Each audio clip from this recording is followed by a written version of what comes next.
Okay, सबसे पहले y equal to 2x and y equal to 6x minus x square, इस पे focus करते हैं. This will be a line passing through origin. This will be a parabola and downward parabola होगा ये, because x square negative है. तो पहले parabola पे फोकस करते हैं. x एक्सिस पे कहाँ कट कर रहा है वो जान लेते हैं.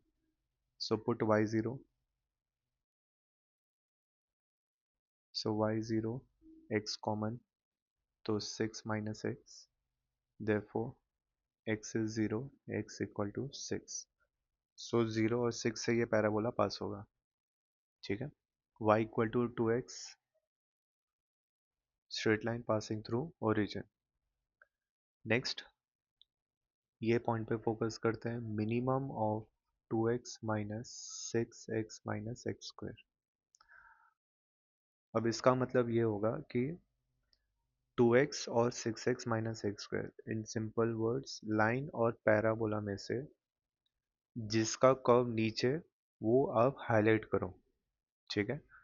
जिसका कर्व नीचे, अब जैसे देखो लाइन का कर्व, लाइन का जो ये पार्ट है वो पैराबोला के कर्व से नीचे है, तो ये मिनिमम हो जाएगा. ठीक है.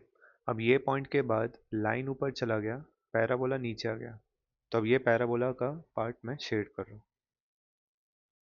ठीक है. तो ये हो गया मिनिमम के बारे में. अब कंडीशन देखो. y must be greater than zero. y must be greater than zero का मतलब ऊपर के तरफ. ठीक है. And must be less than the minimum. अब ये जो मैंने मिनिमम वाला पार्ट शेड किया है उससे लेस होना चाहिए, मतलब नीचे के तरफ. ओके. सो ये सब पॉइंट्स मिला के समझ में आ गया होगा कि कौन से रीजन की बात हो रही है. So we are talking about this region. तो देखो ये रीजन में ऊपर भी हो गया, पॉजिटिव वाई भी हो गया, एंड नीचे मिनिमम से भी लेस हो गया. ये मिनिमम मैंने ये शेड किया था, तो उसका लेस मतलब नीचे की तरफ. सो आई होप आपको रिक्वायर्ड एरिया कौन सा है वो समझ में आया. अब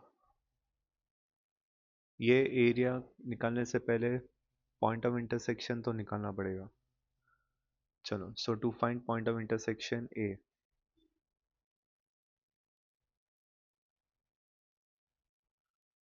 सो लाइन और पैराबोला इक्वेट कर दो. So 2x is equal to 6x minus x square. So X square minus 4x is 0.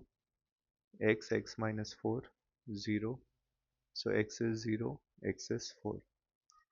तो 0 तो है ऑलरेडी, 4 पे मार्क कर दो अनदर लाइन. ठीक है. 4 पे मार्क कर दिया. अब देखा जाए तो ये एरिया दो पार्ट्स में स्प्लिट हो रहा है. Area one, area two. Area one is a triangle. So let's find area one. Area 1 is equal to half into base into height.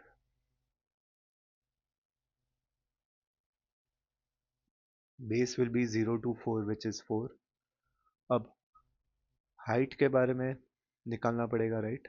Height exactly अभी मुझे पता नहीं चल रहा है, तो पहले मुझे ये ए का कोऑर्डिनेट्स लिख लेना चाहिए. So this will be 4. X coordinate is 4, but what about y coordinate. तो वाई कोऑर्डिनेट आपको यहाँ से मिल जाएगा. 2 into 4, यहाँ पे 4 पुट कर दो. सो 2 into 4 8. So 8 is the height. So that gives 16. ठीक है. अब आते हैं एरिया टू. अब ये जो एरिया टू है, ये तो पैराबोला से फॉर्म हुआ एरिया है ना, तो पैराबोला को इंटीग्रेट करना पड़ेगा. So integration will be from 4 to 6. Check करो ये जो मैंने मार्किंग किया है शेडिंग, ये 4 से शुरू हुआ, 6 पे खत्म हो रहा है. ठीक है. सो पैराबोला का पार्ट 4 से 6 के अंदर है. And integrate 6x minus x square D X. So ये हो जाएगा 3x² minus X cube by 3 from 4 to 6. So that gives 3 into 36 minus 216 upon 3. Upper limit हो गया ये, minus lower limit 3 into 16 minus 64/3. Okay, so ये हो जाएगा 108. पहले मैं ये मल्टीप्लाई कर देता हूँ, -48, फिर -216/3, और ये minus minus plus 64/3. So that gives 60 minus, ये हो जाएगा 152/3. फर्दर सॉल्व करें तो 180 minus 152/3, that gives 28/3. So area 2 मिल गया आपको 28/3. अब ओवरऑल एरिया, जो आपका ओवरऑल एरिया है, A is equal to A1 plus A2. A1 मिला 16 plus 28/3, 48 plus 28/3, that gives you 76/3. तो ये हो गया कैपिटल ए. ठीक है, बट उसने सिर्फ ए नहीं पूछा है, उसने पूछा है what is 12 times the A. So 12A is equal to 12 into 76/3. So 4 into 76, 6 4 24, and 28 30. So 304 is the final answer. That's it.